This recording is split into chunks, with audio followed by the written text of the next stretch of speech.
Very inappropriate talaga.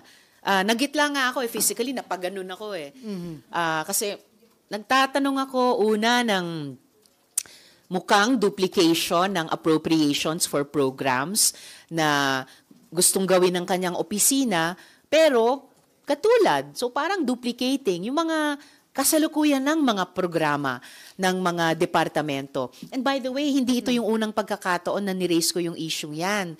So, hindi pwedeng sabihin ngayon lang. Na-raise ko na rin yan dati sa NTF-ELCAC na, andyan naman na yung ganito at ganyang department, gumagawa ng ganyang mga programa in partnership sa mga LGU. So, bakit hindi dun na lang sa mga departments ilagak? Same principle dito sa OVP. At least nung simula, ang sagot niya ay magbabaw daw siya sa wisdom ng Kongreso kaugnay ng budget. Bagamat may pitik siya dun sa isang department na political daw. Yung pangalawang tanong ko, hindi na siya nagbabow down sa with wisdom of the Senate. At ang tinanong ko lang naman ay very fair din dahil may 100 million peso worth na programa, yung kanyang opisina, tungkol sa pagmumudmod ng mga 1 million bags sa mga bata sa mga hard-to-reach communities at may kasamang tree planting. At ang itinanong ko ay yung 10 million peso item within that 100 million peso program budget na magdi-distribute ng isang libro na siya ang sumulat pero gagamitin ang government funds, ang taxpayers' money para ipamudmod. So, napakatamang at tingin ko, dapat lamang natanong. Pero gano'n ang naging sagot niya. So, ma'am, haharangin niyo ba yung 10 million allocation for that book na sinulat ni BP Sara? Well, first of all, at sinabi ko naman ito kay Chair Grace, at the proper time, magpo-propose ako ng amendment na yung mga items para sa mukhang duplicating programs ng kanyang opisina ay i-realign kung pwede doon sa mga departamento na may ganyang na mga programa or at the very least within OVP pero earmarked na magre-request lang ang OVP doon sa departamentong may ganyang programa na para ma-authorize gamitin sa ganyang programa ng departamentong yun. Kulang na nga yung, masikip na nga yung fiscal space natin at laging kulang ang pera ng ating mga departamento, lalo na sa ganyang mga social protection programs. Yung may kinalaman sa medical and burial, may kinalaman sa disaster resilience, may kinalaman sa trabaho at hanap buhay at saka isa pang item. And as for the 10 million peso item para sa libro, well, I think in principle improper request yan. Dahil kung meron kang sinulat na libro, kung ikaw ang sumulat niyan, hindi dapat gamitan ng government funds at taxpayers' money para ipamudmod. So, ma'am, ipapa-realign niyo yan? I think it's a proper item for realignment. Ma'am, parang dumating pa sa punto na sinumbatan kayo ni BP Sara doon sa hiningi niyong tulong during the campaign period. So, parang nagsisisi ka ba na hiningi mo pa yung tulong before? Ano naramdaman niyo nung sumbatan kay ni BP Sara? Ang naramdaman ko ay pagkagitla na naman. Ano naman ang kinalaman ng kwento niyang iyan, na kwento na niya dati, sa tinanong kong budget questions. Dinamay pa niya yung opening ceremony ng aming Akbayan Party Congress na wala rin kinalaman sa budget ng OVP. Ako po ay isang taong marunong tumanaw ng utang na loob, lalo na sa taong bayan. Pero kung umantong ang isang administrasyon sa patayan or paglustay ng kaban ng bayan, ibang usapin na yan. Anyway, sinabi ni VP Sara, hindi naman niya ako tinulungan. So, ano yung isinusumbat niya? Actually, ang alaala ko sa pagkita namin noon, kasi tuwing pupunta ako sa Davao, whether nung rep pa ako ng Akbayan sa House or ngayon nagtatrabaho sa Senado, SOP magko-courtesy call sa local chief executive. And what I remember very clearly nung 2016 pagkita namin, nagpasalamat ako sa kanya dahil sa suporta ng Davao City Government sa kampanya ng Akbayan laban sa aerial spraying at saka sa GMO. So yun yung pinaka-naalala kong usap namin, dalawang agricultural issue. So, hindi ko talaga maisip paano konektado yung lumang kwento niyang yun at yung ganyang sumbat sa budget question sa kanyang opisina na hindi naman niya nasagot ng maayos. Before Mayan, ma'am, yung ganong panunumbat, pagpapakita ito na anong klaseng opisyal ang ating pangalawang Pangulo? Well, lahat kami, kung paano kami magsalita at kung paano kami kumilos or kung ano yung hindi namin ginawa na dapat namin ginawa, dun yung nakikita yung pagkatao namin. And then sabi niyo nga, masikip yung fiscal space. Yes. Sobra bang malaki yung more than 2 billion budget ng OBP? Well, actually, now that you mentioned it, ang 2 billion plus budget request ng OVP, mga triple po yan ng pinakamalaki pa yatang hiningi ng OVP during the previous administrations. Kasi 500 million naman. Yes, yes. Okay, Mayan. Ma'am, so, for the record, ipapare-align niyo yung 10 million pesos para doon sa Isang kaibigan. Opo, at the proper time, sa period of amendments, magpo-propose po ako ng amendment dun sa items ng program sa OVP na katulad lamang, no? Dun sa mga programa ng mga line agencies natin, including DSWD, DOH, DOLE. And yung item ng 10 million pesos para sa pagmumudmod ng mga kopya ng isang kaibigan ay puproposan ko rin po ng amendment. Yun naman ang purpose ng interpellation sa hearing para i-explore. Ang pagkatanong ko pa nga nung unang tanong ay magiging willing ba ang VP na i-realign yung items na yon na mukhang duplication ng existing programs ng ibang department. Tama, diba? Ang mali is ibili niya yung 10 million ng librong gawa niya. Yes. Apo. What if she donates it, but uses the 10 million for transportation and still mamumudmud siya? Will that be allowed? Hindi ko alam kung aabot sa 10 million ang pamumudmud, ang transportation para lamang sa pamumudmod. Pero ang current budget item request ay para ibigay, ipamudmod yung mga kopya ng isang kaibigan dun sa 1 milyong mga bata. At siya pa yung nagbanggit na yung mga batang yun ay may magulang, yung mga magulang yun ay boboto. Hindi naman ako nag-interpolate ng budget ng COMELEC, budget ng OVP, yung ini-interpolate ko kahapon sa hearing. So, bakit siya nagbabanggit ng boboto? Yan ba ay nasa mandate ng OVP? Ewan ko lang. Ma'am, kung ipapalipat niyo yung budget ng ibang OVP programs na parang duplicate nga po, yung sabi niyo earmark, paano po? If ever, kunwari, may humingi ng burial assistance sa OVP, pwede silang humingi sa DSWD? At ngayon, kasalukuyan, humihingi na sila ng ganon sa DSWD dahil yung DSWD, yung tamang departamento na may ganoong program. Kaya magaan sa loob ng Kongreso na i-appropriate yung budget items na ganon para sa DSWD kasi meron talaga silang programang burial assistance. I mean, OVP hihingi ng budget sa DSWD kung may humingi sa OVP ng burial or medical assistance? Parang magka-craft kami ng tamang budget language at magkakaroon ng tamang mechanism na yung na-request na budget item na to ng OVP, kung hindi man mailipat sa ibang department, pero andun sa isang fund na i-request ng OVP sa DSWD, in this example, na pwede nagastusin para sa burial assistance. 2 more na lang. Did you really ask for her help noong 2016? Para po... I can't remember if I did, and even if I did, sabi niya, hindi naman niya ako tinulungan, but importante sa akin kasi ang memory ko is visual. I remember thanking her for supporting yung dalawang agricultural advocacies namin sa Akbayan. And for sure, I went to see her kasi courtesy call ko yon sa local chief executive. Last na po, yung sabi niyo kahapon, hindi niyo na-appreciate yung attitude. Yes. Did you wish she was kinder? Oh, I don't need for her to be kind. Institutional courtesy lang. Kasi gaya ng nabanggit ko kahapon sa hearing, kami sa Senate, we strive to give institutional courtesy sa mga counterparts namin sa executive. And at the very least, yun yung dapat nilang ibigay sa amin. Lalo na pumupunta sila dito para humingi ng suporta namin sa requested budget nila. Ma'am, doon sa nangyari kahapon, di ba sabi ni VP Sara, pinupoliticize, pero siya naglagay ng kulay politika doon sa pagsagot sa inyo. Hindi ko pinupoliticize yung budget hearing.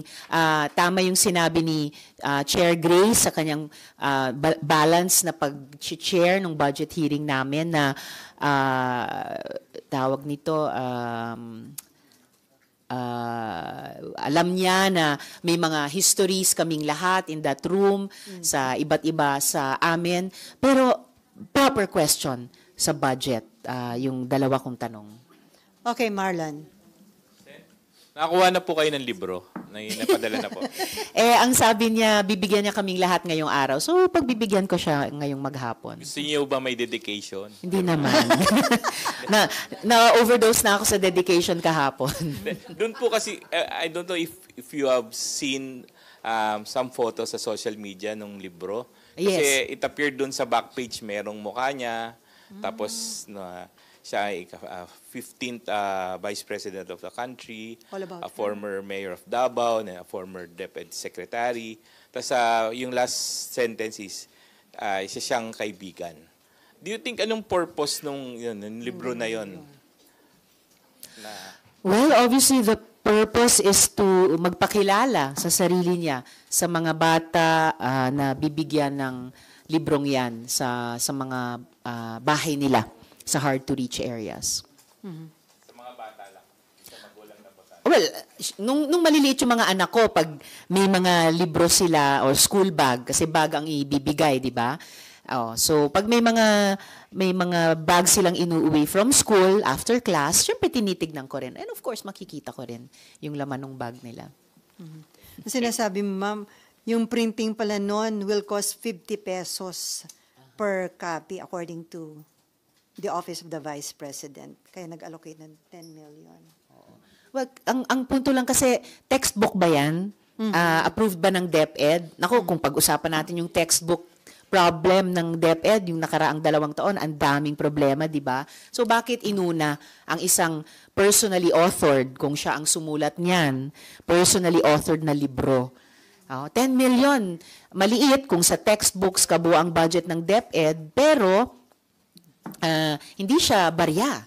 At 10 million na galing sa buwis ng mamamayan. So pera pa rin na hawak ng gobyerno na dapat tanungin ng Kongreso. Ma'am, kung alam mo nung book na yon, all about BP Sara, may nakikita kayo na ibang intention nun? Is it parang preparation for 2028? Possible? Well, hindi ko alam kung bakit paulit-ulit siya na nagsasabi ng politicizing kahapon. Basta para sa akin, at kaya sinabi ko sa chair at sa pagdinig niya na tungkol ito sa pera ng bayan. It's not about you. Okay, Cecil, and then, Camille. Cecil. Senator, ang sabi po, karamihan po ng comments sa social media na yung pagka nagdi-distribute sa mga eskwelahan, usually pinadadaan sa mga board ng book board na tinatawag nila. Apo. And since siya yung dati nating kalihim sa edukasyon, tama po ba yung ganong procedure niya na meron siya nakahanda ng libro? Ito po ba isa sa mga itatanong ng Kongreso kung ito'y inaprubahan ng book board dahil po i-distribute sa mga eskwelahan? And to think na mga bata po ang magiging tatanggap nito. Kaya nga po, tama ba yung prosesong ginagawa nila ng office nila sa book na iyan? In the first place, requesting a budget item para sa isang personally authored na libro na hindi nga naman textbook. And kaugnay nung tanong nyo, pagdating dun sa bawat locality, dadaan nga ba sa local school board o kung may book board doon? Supposed to be ang libro sa mga bata ay pangunahing mandato ng DepEd dahil sa kanilang textbooks program. At lalo na kung malalaman natin sa pagdinig naman ng proposed budget ng DepEd na may underspending problem para sa textbooks ang DepEd, so lalong nagiging ironic na sa kabila nun, dun sa kabilang department na dating hawak nila, mayroong ganitong inappropriate budget request. Second Okay, question ko po. Okay. Kung halimbawa pong i-allow to ng Senado or ng Kongreso, ano po ang guarantee natin na hindi ito susundan ng iba? Kaya nga po hindi namin dapat sundan. Kaya nga po at the proper time in the period of amendments, ipopropose kong i-realign yung budget item na yon na 10 million. Okay, last two question from Cecil and then Macon. Ma'am, nabitin kami ng konti Yes. kahapon. Kala namin magtatanong ka pa dun sa hearing. Opo. Natapos na agad. Okay ka na po ba doon? At sa plenary na lang natin pag-uusapan yung budget. Dalawang tanong lang talaga yung gusto kong itanong kasi ito yung dalawang pinaka-glaring sa budget request ng kanyang opisina. Pero ipopursue ko yon sa plenary. Ipopursue ko po yon sa plenary, lalo na sa period of amendments. Ma'am, di ba may all-time tradition na in courtesy sa executive, di ba? So, paano po yun? Di ba in the past nga na-approve in 5 minutes yung budget ng OVP. Iba ang mangyayari ngayon? Last year, hindi ko rin pinalampas yung OVP budget hearing dahil itinanong namin doon yung confidential and intelligence funds. And nagbunga po ito hanggang sa plenaryo ng Senate version. At salamat naman na carry hanggang sa BICAM at hanggang sa pinirmahang General Appropriations Act ng Presidente para sa taong ito, 2024. Kaya gratifying na ngayon sa OVP budget request, walang confidential and intelligence fund. So, palagay ko tagumpay ito sa pag-exercise ng Kongreso ng power of the purse. So, yung courtesy namin ay ibinibigay namin sa yung tamang decorum pagkaharap namin yung mga resource persons, heads of agencies, at mga staff nila. Ang courtesy hindi naman kailangang ibig sabihin na hindi namin gagawin yung aming tungkulin. In fact, that would be discourteous. Doon naman sa mga mamamayan na galing sa buwis natin itong ina-appropriate naming budget. And last na, other than yung sabi natin walang CIF ang OVP, may iba ka ba po bang agency na nakita na mataas yung CIF for 2025 budget? Titignan po namin sa pagdinig ng bawat proposed budget ng mga agencies. At least dahil sa interventions namin, lalo na sa simula ng Senate Minority kasama ng Minority Leader Sen. Coco Pimentel, at least talagang na-shine na ng spotlight, lalo na yung confidential funds na ironically, mas maluwag pa ang pag-treat doon kesa pa sa intelligence funds sa ating budget process. So, magandang area na nabuksan namin iyan, yung debate laban sa Confi and Intel funds para sa patuloy na budget reforms sa panig namin sa Kongreso and na ang outcome sana ay alang-alang sa mamamayan at taxpayers, mas tamang pag-appropriate at paggastos ng pera ng ating bayan. 12:04 na, so last question from Macon and then Daniel. Habol si Daniel. Ma'am, don't you see this as early political campaigning? Kasi nandun yung mukha niya, nandun yung accomplishments, plus ano? Well, yan ang isang napaka-fair na tanong. Nawalang sagot. Nawala pa Maraming sagot. nagtatanong nun. Tinanong nyo yan at very fair na tanong yan at nababasa ko po sa comments ng maraming netizens natin. At actually kaugnay sa isang tanong kanina na bakit ngayon lang, 'di ba? Kung talagang magmumudmod ng libro sa mga bata, bakit ngayon lang? Bakit hindi nung 2022 or nakaraang taon? Bakit ngayon? Siguro, yung mga nagtatanong ng gano'n ay naiisip, ngayong taon ay bisperas ng isang importanteng proseso. Kaya ko sinabing, fair question at maraming nagtatanong po nun. Okay, last question from Daniel.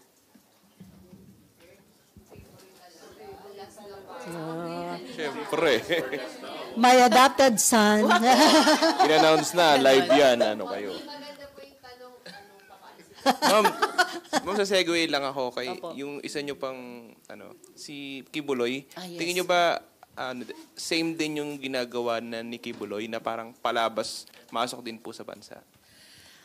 Kay Apollo Kibuloy, walang maraming balita na labas-masok siya. May mas maraming nagpapalagay na nandoon pa rin siya kung saan siya unang nag-hole up. So, ma'am, posible ba kaya may information ba kayo kung nasa Mindanao pa rin ba siya? Ganun po yung karamihan ng impormasyon na nandun pa rin siya sa Glory Mountain. Opo. Thank you, ma'am. Okay, on that note, marami pong salamat, Senator Maraming salamat Risa po. Ontiveros, at gayon din sa kanyang media team headed by Louie Belmonte.